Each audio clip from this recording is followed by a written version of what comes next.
it has a purpose, and that is that we think that the attitudes about aging and older people are not very good in our society, and that there are probably ways, if we all started talking about it, we could change things. So that's what the book's about.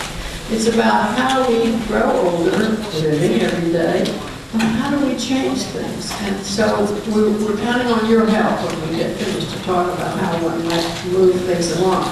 But just to give you a little bit of background about me, and Mindy will tell you a little bit more about herself and her part of this. I've been at Memorial Sloan Kettering since 1977. I like to say I've been there since the earth was cooling down. So I just celebrated my 87th birthday, so I'm not it's interesting that the older we get, the less shy we are about people. I'm not sure if I were 45, I've been told that I was turning 46, but now it's different. Anyway, so I've been at Memorial a long time. Background is psychiatry, but there were no mental health services for cancer patients when I started there in 77. Pretty hard to believe. They had good social work, but no department for anybody who needed something more than in the first front line help. And so we started the Psychiatry Counseling Center at Memorial in 77. And of course, if Memorial did it, then other cancer centers thought they had to do it too. So it started a movement, and I've been happy to see that nowadays, if you go to a big cancer center, you're going to find there are people there to help you cope with it, which did not happen. And where you all would remember back in the days when we didn't even say the word cancer, you know, we pretended that there wasn't even a word, and we would not talk about what people's diagnosis really was. So I've had that long background, and it's been fun to look at how people cope. And I guess one of the things that's impressed me is how strong people are when they face adversity. Cancer being one of many adverse things that happen in life. And so I've become interested over time as to how not only do those characteristics kind of stay with us, but they sustain us when we get older. And almost everybody would say, well, I've always had that same kind of, I've always been, you know, kind of courageous. I've always had some sort of feistiness, and I'm still that way. And I think one of the things that we begin to realize is that our face looks different. I look in the mirror and I don't recognize that as the face I had when I was 25, but I feel like I'm still me. I haven't really inside, I haven't changed one bit. My strengths are the same, my weaknesses are still the same in terms of my character, but we became more interested in how people, what are the things about us that help us to cope with bad things. And I think that that's been a part of our mental health field that has been not developed enough. We've been very interested in people's pathology, all the bad things about mental problems, but there was not that much interest in, well, what is good about us? I mean, what helps us maintain ourselves? And that has been an important part of my work, because when I see someone who has a bad illness, the first thing I think about is, well, what's worked for them? How have they managed up to now? And I try to build on that. So when we started looking at getting a little more interested in this, we looked and found that there is now a whole field called positive psychology. And that field is to look at what are our strengths? What are the things that make us stronger? And about 10, 15 years ago, there was a group of psychologists who got together and surveyed all the religious traditions, all the philosophical traditions, and they called out of that, what are these characteristics? You know, what are these things that are positive about us? And so they ended up with about 26, and that they went through. Christianity, Judeo traditions, Confucianism, old religions, new religions, philosophical positions, but out of that were 26 qualities which they were able to kind of nail down into just 5 or 6 that one could summarize. And interestingly enough, guess what? They were exactly what the Greeks had called virtues. the Greek virtues were just exactly what we still find today, or what sustains us. So I think if anything I came away with from this exercise is that human nature hasn't changed one iota, not for better or maybe not for worse either, but that those things that are good in our character, we would call them character strengths, virtues, are really there for us, and we sustain them, and they get us through our lives. And here we are, older, but they're still there and inside us, and they work fine. So we thought this was good to remind people that they have these qualities, which we sort of forget about. You know, well, I'm not really so well today. I guess I'm getting kind of psychologically less able. Well, that's not true. You've got these qualities that are there that we know about. And so that was, I think, a real important aspect of wanting to put something together to make people feel better about what they do have. And then we came across some recent work in the last 15 or 20 years that added to this interest. And since I'm the old part and looked at the history, we had Mindy here, the young one, look at the recent history and the recent research. So she's going to tell you about that. No, is that my That's my cue? It's just more fun to talk about the other stuff. That's why she wants me to talk about this stuff. But the research that Jimmie's referring to is called kind of in the literature and out in the popular world where it's starting to gain some traction. Can everybody hear me, by the way? Not too fast. Okay, so the research is referred to as the U-bend studies, and the reason for that was very interesting. What people started asking, and interestingly, this started with the economists. It slowly trickled down to the psychologists and the sociologists, but the economists were the first ones really to ask, how much do you like your life? It's almost sort of like a question of worth. How much is your life worth? How does it feel to be you? So they would ask these questions, and some of these there were many of these studies done around the world, some of them with huge sample sizes. Just one alone in the U.S. In around 2010 was done on 350,000 people. And that was just one. But so they would ask them a question like this. On a scale of 0 to 10, where 0 is your worst life and 10 is your best life, what number are you? So this sort of global sense of how your life is going. And then they would take the people's answers and they would plot them on a graph. And they decided to plot them on a graph by age. So first they'd like, the average score reported by the 18-year-olds and the 19-year-olds and the 20-year-olds. They plotted them on a graph, and what they found was a U.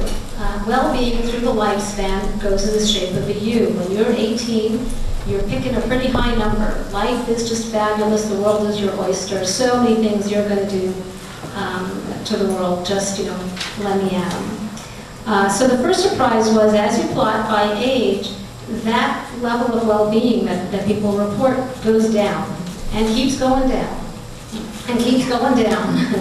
And it hits rock bottom at my age. I am the bottom of the well-being curve at 52. And however, one of the good things about being at the bottom is there's no place else to go, and that's exactly what happens. It goes up. People in their mid, late 50s, 60s, 70s, into their 80s keep reporting higher and higher levels of well-being, statistically significantly higher levels, to the point where you're at Jimmie's age, the level of well-being you report is actually higher than her 22-year-old granddaughter's. So this is one of the interesting things about the U-bend is how little people know about it. And another thing that was found fairly recently is that there may be a biological component to it because they find the U-bend in apes as well. If you ask them, they don't ask the apes if they're living their worst lives or their best lives, but they do ask their trainers to rate them on a daily basis, their well-being, and then they look at the well-being of the chimps and orangutans, I know, and when they look across the lifespan, they find a very similar U-shaped curve in terms of the perceived well-being of the apes. But we think there's a lot psychologically going on as well. And one of the things that's particularly, I think, clear is that my generation, we're the sandwich generation, the 52-year-olds. We got our parents, we got our kids, we got our jobs, we have our social obligations, and we really, really have to manage an awful lot. And one story I like to tell, because I feel like it really captures something about what one woman referred to as being a panini rather than a sandwich, because you really feel the squeeze, was that I was supposed to present on a panel representing the sandwich generation, only I couldn't make it because at the exact same moment that the panel was convening, my mother had an exacerbation of COPD and she was on a ventilator in Brooklyn. My son was having gastric problems and he was having a procedure in uptown Manhattan.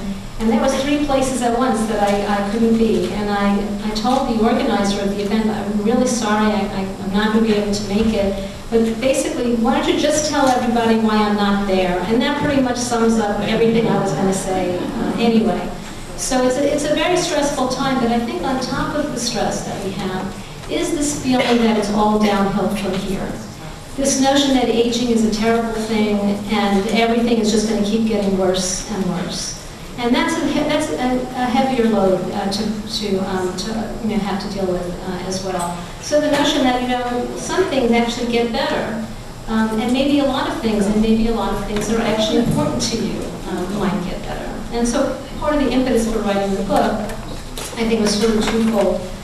One is to sort of get the word out about, well, what are the positive things? What are the things that get better through life? We don't refer to it as aging, we refer to it as living, because that's basically what aging means. You haven't died, you got to live, and you're keeping on living for the whole ball of wax. But the other thing is that because we have such cultural fears of aging, and by the way, these cultural fears of aging are not new. There's a whole chapter devoted to the history of older age.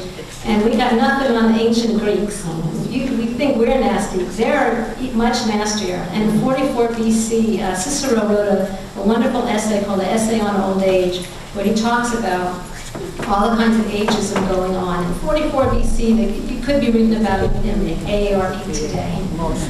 And in fact, he comes up with some suggestions for how to combat it, and also for combat some of the losses that do come with age. And in fact, those you could read in psych journals now as things that people actually study. So he was really onto something, and it lasts a long time. So, but one of the things that we do, because of this sort of cultural fear of aging, is that we tend to live in these sort of age silos, where your friends mainly with people maybe a little bit older than you or a little bit younger, but you don't go farther afield than that. And one of the things we'd really like to encourage is to have a little more sense of adventure about getting friends older than you, younger than you. One idea I had was a book club where the only rule was everyone had to bring someone at least 20 years older or younger, so that our group met. And Jimmie, she'll talk about it later, started a really fascinating book club within the psychiatry department. It's probably the most popular group that we have, in fact.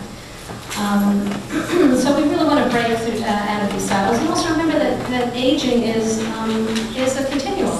There isn't a young and an old. Everybody's older than someone. Everybody's younger than someone. It's really hit home for me one day last year when my son, who was a senior in high school, came home from school one day and said, my social studies teacher is really old. And so I had to ask, so how old do you think she is? And of course his answer was, your age. So he didn't even know that it was not a nice thing to say, culturally speaking. A few days later, I was meeting with Jimmie, and Jimmie made a comment about how much the young fear aging. And I said, well, Jimmie, people my age fear aging too. And she said, you don't get it. You are the younger people. At the same time, one of the people whose work we looked at while we were writing the book was a psychoanalyst named Hedda Bolgar out in LA, who saw patients up until she died at the age of 103. And to her, the younger generation was Jimmie. So it really is a continuum, and that continuum is getting longer and longer as more. It used to be that survival was in the form of a triangle, where very few people were at the higher ages and lots more people were at the lower ages. But it's actually become much more of a rectangle. So, you know, it's really time that we broke out of these very old-fashioned notions of what age is, and get rid of this sort of domino effect of the fears of aging, so that 50-year-olds don't fear turning 70 one day, and 30-year-olds don't fear turning 50.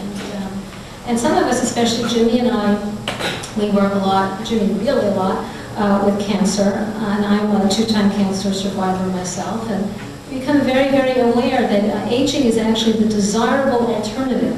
That's really what you want, and it shouldn't take a diagnosis of cancer to make you realize that. So I thought, Jimmie, would you want to talk about the list of virtues? Well, I think we should talk about the interpretation of the U-bend from the Carstensen. Oh, yes, okay. Similarly level. Okay, so one of the things, in fact, I forgot to mention, which is like the first on my list to have talked about, was the title of our book, which is Lighter as We Go. And the subtitle is Virtues, Character, Strengths, and Aging. So Jimmie was sort of explaining the virtues, character, strengths, and aging, which sort of work both ways. You know, as we age, we develop our character strengths, and developing our character strengths helps us deal with the losses that come with aging. We're not claiming that aging is all positive and rah-rah. There's certainly things that one has to learn to deal with over time. So it sort of works in both directions. But Lighter as We Go comes from a philosopher named William May, who suggested that what happens over time is we learn to travel light. We don't take ourselves quite as seriously as we used to. We are less afraid of what other people think of us. We're more likely to say what we think because we're less afraid of that. We're less over-invested in being right. Yeah. You know, it happens often, and I can see this in myself now a little bit relative to when I was younger, but I can see it a lot more in Jimmie, this notion that you don't always have to be right. Even if you are right, you don't have to win the argument. It's okay. You know, let the youngster have her win. So, and we don't have careers ahead of us that we're worried about. We can really learn to appreciate the moment much more. It's a psychologist out at Stanford named Laura Carstensen, who has a TED Talk on this subject too. She's written quite a lot on it as well, where her argument is that as we get older and the years ahead we have fewer years ahead than we have behind us, it makes it easier to live in the moment. It makes it easier to appreciate just the current moment for what it is, separate from what's going to happen tomorrow or the next day or the next year. We had a woman in our group who talks about how she came out of her shell at 70. And she was, but how she didn't buy more than 2 years at a time of the TV guide, because she didn't want to pay ahead for something she might not need in the future. And in fact, at the time she was, I think she was 91 when she said, you know, I don't want to die, but you know, my will's done, everything's done. The one thing I hope really is that I just sent my chairs out to be recovered, and I'd really like to see how they come out. So this reminded me of George Burns' joke. I've gotten so old they're making me pay up front for a 3-minute ad.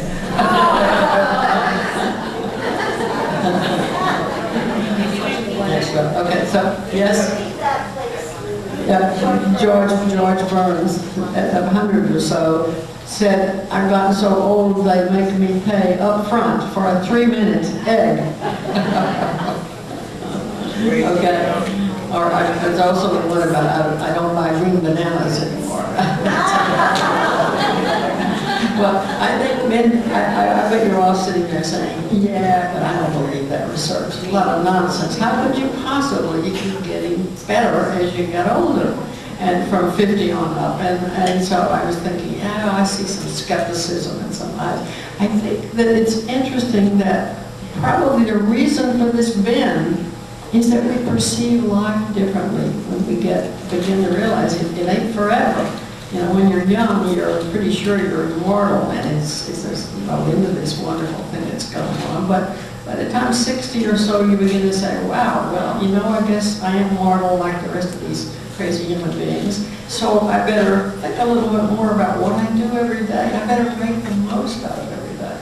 And I think that's probably a big part of the explanation for why it's perception of life. It isn't, it's that we perceive it differently, therefore it feels a little bit better, a little lighter when we look at it that way. Now, it doesn't say that when we get ill and when we're having lots of troubles, there are lots of problems and we need help at those times. Oftentimes we get depressed, we get lonely if we're living by ourselves. All of those are very real and things that we are geared to help about when they happen. But if you take, again, these are data from governments that wanted us to understand what kind of health policy should we be doing. They would ask these big global questions like, how's your well-being 0 to 10? You know, hundreds of thousands of people. And so even across the developing world, it's more pronounced in our developing world, but it's there in poorer countries as well, which probably means that it has something to do with perception, even though it may be less in countries where they don't live nearly as well as we live here. So those are the reasons that Mindy and I felt maybe it's time. People don't really know so much about these virtues that have been around forever. And not many people have heard about this research that says life is perceived better after about 55 or 60. So we put together the book with the idea, if we could get that word out there to even the younger people, maybe they wouldn't dread aging so much. Maybe they wouldn't worry, they would be a little bit better in the way they treat older people. Because I think when you're afraid of, I think young people are afraid of death, basically, and I think older people make them think about death, and that's not something they want to think about. So if we could begin to get some dialogue between younger people and older, begin to change some of these ideas and provide kind of research that Mindy's just talked about, I think there would be some advantage in that, in changing some of the attitudes that are part of our culture. We call it ageism. Ageism, sort of like racism or sexism, kind of a stigma attached to certain groups of people that, for one reason or another, we want to single out. I think that's what happens, and that's not a good thing for our society, for any society. So those are the reasons we came to this, but we want very much to know your thoughts about them, and with love. Yeah, go ahead. These core virtues that Jimmie was talking about, that the Peterson and Selperman were the ones who wrote this big book about character, strengths, and virtues, that sort of exist across time and across groups are courage, humanity and social justice, transcendence, temperance, and wisdom. Now, to this list, Jimmie and I added a few, or highlighted a few. In particular, humor. Humor is considered a subset of transcendence because it really helps you rise above. We find humor to be extremely important in life in general, with illness, and certainly in aging. Jimmie, in fact, has a great joke. Do you want to tell your joke? Oh, can I tell a Texas joke? I'm probably the only Texan in this audience, so I can feel free. I had a friend who used to say, Jimmie, you're the only Texas Baptist psychiatrist in the city of New York. Which is probably true.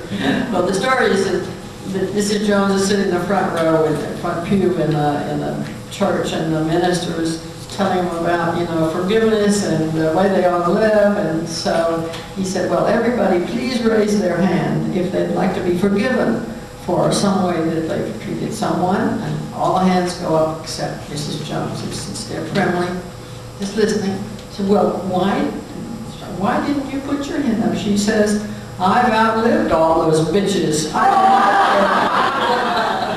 But it gives us a chance to laugh at ourselves.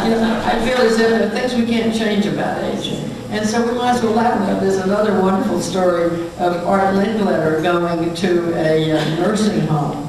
And he bends over a lady in the wheelchair and he says, "Do you know my name?" And she said, "No, but if you go ask that nurse right over there, she'll tell you what your name is." I think that's laughing at ourselves. To think about forgetting that bad or being in a wheelchair. If you can laugh about it and you can laugh among yourselves, it takes some of the sting away. So that's what those are some of the things that we think can help. That's why we elevated humor, got its own chapter. We even have lists of just some jokes. Well, and you get a feeling for what I refer to Jimmie as the can-do Texas shiksa, and I myself am the oy vey New York Jew. That's the partnership that we formed. But we also added two more virtues that we think are true, particularly as we get older. One is the ability to be a bridge from the past to the future. It could be just the historical past, or it could be just knowledge from the past that people keep reinventing the wheel because they don't realize how much knowledge that there was there just behind the bend before they came to town. And a while ago, I saw this wonderful interview on Charlie Rose with this venture capital group, the Lehrer Group, father-son team, and the father was saying, "My son and my daughter, they're smarter than I am. They know the numbers much better. They can analyze these things much better. But I have experience, and sometimes experience trumps brains. I know how things are going to go."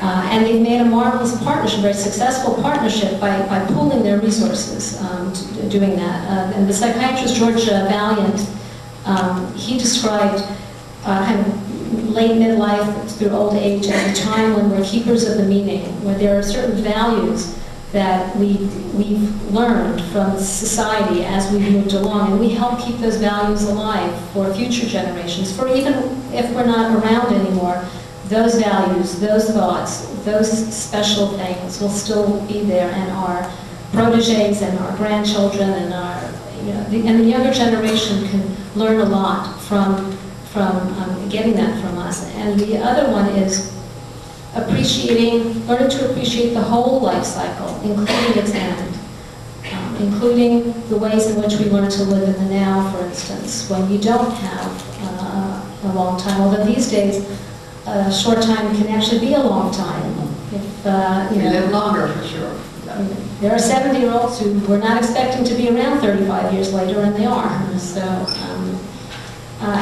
in particular, the need for people to reach across generations to talk. There are lots of programs starting that sound really great. The Experience Corps is a very well-known one where retired people go into the schools and help the kids read better as a result of it. The volunteers, they actually get tested cognitively. They're doing better. Their frontal temporal cortex is in better shape. And they really enjoy it. So there are lots of ways that some kind of multi-generational teams can I think one of the things very clear is that it makes us feel better when we have something to do for somebody else, or that we have a kind of meaning or a purpose, so that, if I'm doing this, I'm helping some person or other. And that is very important, because we pretty much feel better when we give rather than when we receive. So I think we pretty well covered the points that might be useful, and we'd really like to have your thoughts and views. I think there's a microphone that's going to come around. Yeah, there's no microphone, so basically you can talk as loudly as you can, and we'll repeat it for you. And if you could stand up, it would be helpful for me. Could you stand? Would you mind? Thanks. I'm sorry. Go ahead. What I want to know is some of the practical parts of the agent that is going to make your life the virtues and very nice. Some of the practical. I don't think there's so.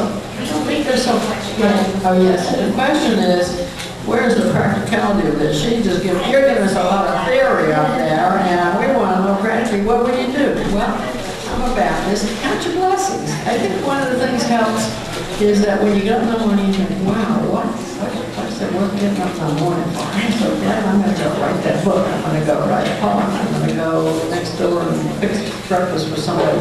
those kind of things, rather than getting up saying, oh God, there's nothing to do but awful things and life is just awful. So I think a lot of it is perception. A lot of perception, how you perceive what your day is. And if you really started with looking to the good things, like I often say, let's weigh them. What are the positive things? You got a roof over your head, food, family, over here you got illness. So yeah, they're both there. But how do you weigh them and how do you get through them? I think some of those things, I think sharing, having a good friend, having someone to talk with about the things that are bothering you is a really helpful thing. Going off all by yourself and trying to do it all alone isn't really good. I think we know loneliness is a really, really bummer when you're older. And so ways to counter loneliness is very important. That's maybe a different way for everybody, but that's one of the really difficult things to deal with. But your question's well taken. We put some practicality in the book, honest. I'm glad that you know how many articles are, how talk about the bridge, swimming, all the actual things. Sure. We're talking about general things, which is fine. Well, there's also, for instance, something practical is knocking on someone's door and asking if they need any help with anything, for instance. One of the best ways for people who are feeling bad to feel better is a little, counterintuitive. It's to help somebody else feel better, feel useful, find a way to be useful. Sometimes I even feel this way myself. I get up in the morning and I really just, I don't feel like doing anything. I say, well, okay, maybe you won't be happy today, but you can at least be useful. And being useful makes you feel better. And in addition, some people have found, even though they may poo-poo it at first, some people find that mindfulness meditation can be very, very helpful at any age. There are apps, that are very easy to use. So that's... Yeah, good. The question back there, would you stand? Thanks. What you said just now somehow does address my question. You know, we hear about making the most of the day, the moment, enjoying. And what I find at the end of the day, personally, in analyzing my days, I become more anxious. If anything, I say, well, another day has passed. What have I done? Even if I've reached out, did I reach out enough? Did you do enough? Have I done enough? It's another day that's gone in my life. And I'm feeling the pressures of aging daily, almost. In as much as I feel unproductive. I'm no longer doing all of the wonderful things that I was able to do previously. I'm not getting nearly as much done. And even if I work, it seems to be not enough. Because I am expecting more of me than I ever expected in my life. I don't know whether you could hear all of that, everybody, but the idea is that she feels she doesn't do all the things that she wants to do for people every day, and that each day is passing and she becomes anxious that another day passed without doing what you really wanted. I think this is one of the real problems, is that in point of fact, we can't physically do what we did 45 years ago or 25 years ago, and so there is this sense of probably having to find a way to adapt to, okay, here's what I can do. I can physically and mentally, I can do these tasks, but I can't anymore run the marathon. I might as well take that off my list. And that's kind of adapting to the reality of what one can and can't do. So I think you're putting a burden on yourself when you keep being annoyed with yourself. Why can't you do that? Why can't you? When, in point of fact, you really can't. So finding some way to adapt to being able to do less is one of the tasks, I think, of aging. Some hands up over here, and then we'll go there. Over there. Just when you referred to how you felt when you were 50 years old, like you press the bottom and then you go up. I didn't feel that way when I was 50. I had just moved to New York from Long Island. It was a whole exciting new world. And I felt very young, and I could do so many things. When I look back at that time, and I compare myself now, I say, I can't multitask, I get tired, I have to rest in between. How do they do so much? So I don't think issues, I think circumstances in life also determine Yes, that's true. These are what's called aggregate data, so there are lots of people who don't fit into that, you know, that We group. don't want to sound like Pollyanna, it's not 100, we count 300,000 people, that's a lot of different people. Let's do one more here and then we'll come on this side. Please, thanks. Yeah, I consider this time of my life to be a reward for all the hard work I did when I was younger. Here, here. And I love indulging myself in anything I care to do. There you go. Live it up. A friend of mine calls it the why not years. If I want to do something, why not? Who's going to stop me? Back over here. There you go, thank you. I just was curious, let's just take the age of 75. I'm a youth coach, I'm leading it. Curve. Yes. What's the difference between a 75-year-old retired person who's planned well and has financial security to, let's just say, a poor 75-year-old person? Where do they fit on it?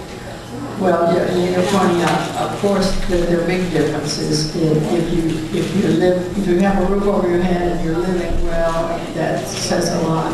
There's a level of being poor at which, you know, I think none of this applies. But if you take these kind of 100,000 people studies, the trend is there. So maybe even if you're poor, you may perceive your life differently as I better make the most of it, no matter as bad as it is. It's better than dying, so I'm going to make the most of it. But yeah, there are all sorts of exceptions. You're so right. And thank you for pointing that out. Good. Another hand back here.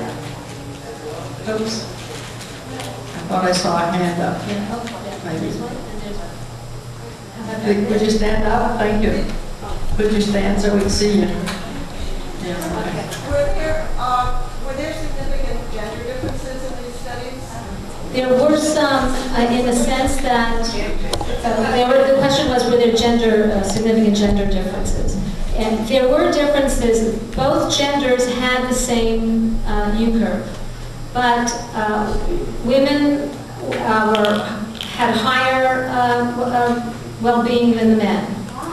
They also had higher stress than the men.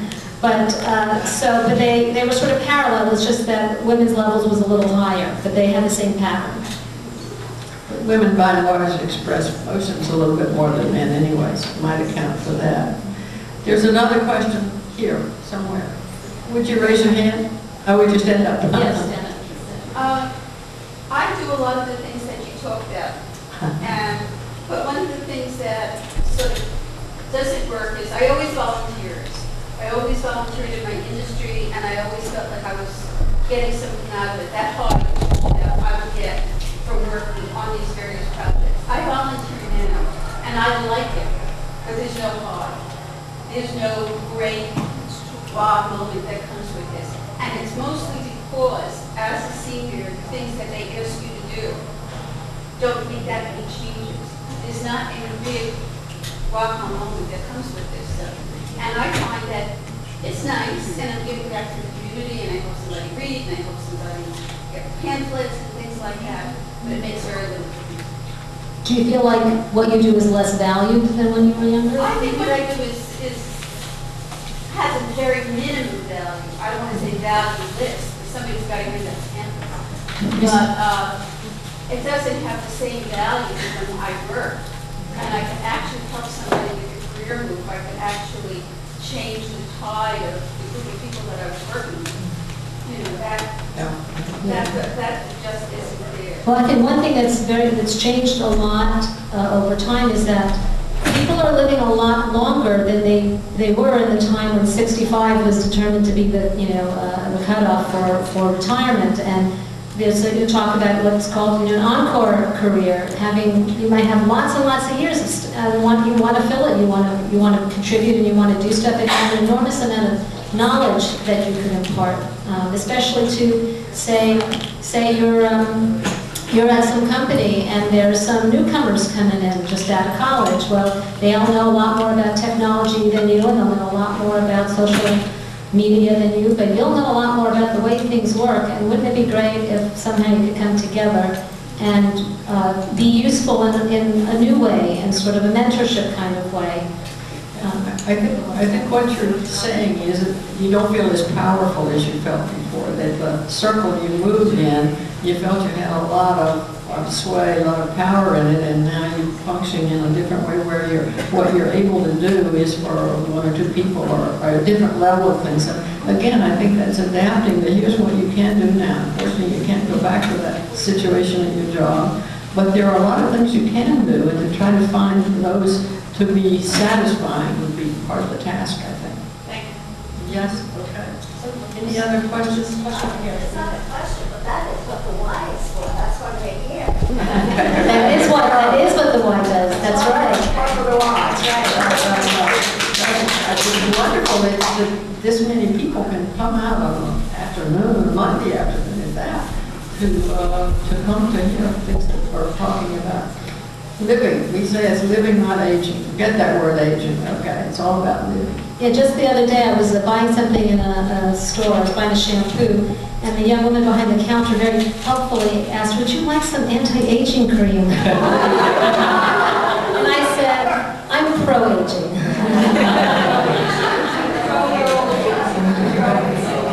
I have found that learning to accept diminished sight, diminished energy, diminished memory, and hearing was vital to accept it and go on liking my life and doing everything to make each day good, happy, productive, whatever. That was a beautiful statement, and if you could hear it, it was that it's accepting the fact that she doesn't hear so well, or see so well, or can't do quite as much as she used to do, but adjusting to appreciating the day you do have. That you do have that. There are things you can do, and that's a wonderful statement. Yes? That's wisdom. That's wisdom. So I had, when you ask somebody, do you think you're wise, and nobody will admit to saying they're wise, but I think older people have a certain wisdom just from having lived many years, and there are pretty good data that show that older people answer questions that have to do with more ambiguity, more depth, more the complexity than do young people. So yes, I totally agree. Better at perspective taking and also at managing conflict. Right. Yes, behind her. Do the younger people appreciate where they are on the youth curve? They don't appreciate nothing. I don't think they would recognize that, except that they're pretty high on life. It's pretty great. Making us feel better, but it's Well, I should say the question was, do younger people appreciate their place on the U curve? I think one aspect of being young is that you don't really look out ahead in a real way. You look out ahead in sort of a fantasy way. So they're appreciating where they are now in the sense that if you ask them if they're living their best life, they'll report a high number. And I do think that they fear the future. And so there is a certain amount of pressure on young people because they fear that this is it. My life as I know it's going to be over in like 5 years. YOLO.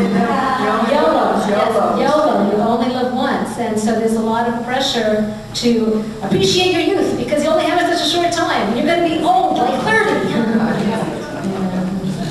Yes, back. I just wanted to say that I go to a meditation group every Monday night at 6:15, and I find that it's very hard to meditate within a group. It's a much nicer experience. And so for anyone who's interested, it's at the Church of the Heavenly Rest at 6:15 on Mondays, and anyone of any denomination or non-religion or anything can come. Thank you for that. That's good. That's part of being in a group. You hear about these things that are going on. We don't know otherwise. Yes? Dr. Holland, just curious, in your studies at Memorial, do you find a different mindset in geriatric cancer patients? Good question. Is there a different mindset in older patients with cancer? I think that older people tolerate bad news and knowing something's coming that isn't good and much better than young people do. There's a fair amount of data that shows that. Young people, you can't blame them. Life is cut short, I won't get to live what I hope. Whereas an older person says, you know, look, I've had a long life, what can I expect at my age? And it's as if you can't throw much at me new now that I haven't gone over, which is part of these virtues and character strengths, that you found a way to deal with it. So yeah, cancer's pretty crummy, but I can handle this. So I think they don't express emotion quite as much. They don't become upset quite to the level and handle it better. Yes. They've already survived many things and have had the chance to experience themselves as someone who has survived this and that and the other thing, whereas a younger person has not been so battle-tested. Right. Yes. We don't appreciate how strong we are. It's true. You don't appreciate all the strength you've got till you get called on to have to face something you didn't want to face, and sure enough, by golly, you can do it. Somebody had their hand up right here. Little louder. Has there been any research done on the situation if anyone had a loved one in a nursing home, and those who do not have $100,000 a year to spend on various facilities? Being in a nursing home, even as a visitor, is probably one of the most frightening things that one can see about aging. And anyone who has experienced that, even on a short-term basis of a loved one being in a nursing home, is there anything within the health community that is realizing that is probably the worst thing you can do to an old person? Well, I think that Atul Gawande's new book, Being Mortal, which is very, very popular, is very much talking about that issue and also talking about potential solutions that the way that things are is not necessarily the way that things have to be.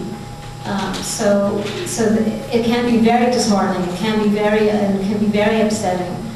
And I think there are nursing homes and nursing homes. I think one of the things we need to do is to make those places more cheerful, more that the person, there was a wonderful experiment where they gave half of the patients a plant to take care of that they had to water, and the other half of the patients, they watered them for them. And the half who was accountable, they had to feed that plant every day, did better. It's like having a pet. If you have a pet, you have to look after it. It helps. It gives you have to be accountable for some other object or person. So we need to improve nursing homes. No question about it. They are some are very depressing. Some are remarkably good. And one doesn't go because one wants to. It's because you cannot manage an assisted living or in any other place. But God knows we should be making it better. So thank you for the point. Any other thoughts? I think we have just about run the hour, unless somebody has something burning. What burning? Lighter as we go. We try psychological.